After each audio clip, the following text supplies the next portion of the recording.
someone has asked what my assessment is of N.T. Wright, and of course, N.T. Wright is enormously prolific. The joke goes that someone called N.T. Wright's office wishing to talk to him, and the secretary said, "I'm sorry, N.T. Wright is busy writing a book," and the caller said, "Well, that's all right, I'll hold." So N.T. Wright is issuing a torrent of books. He's written an awful lot.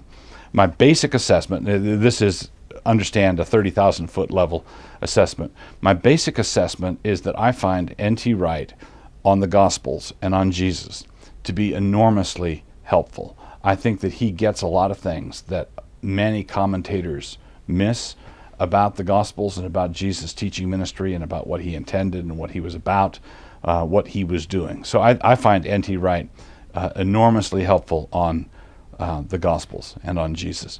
I think that he is not nearly so helpful. I think he's a lot more muddled and confused or confusing, so one or the other, when it comes to Paul.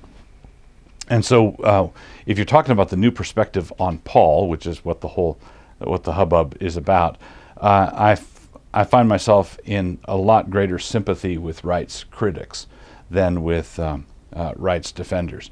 But having said that, Wright's critics oftentimes, I think, could use a good dose of Wright on the Gospels. I think it's not a clean-cut thing. It's a pretty messy discussion, and I think that we need a lot more careful discussion and definition.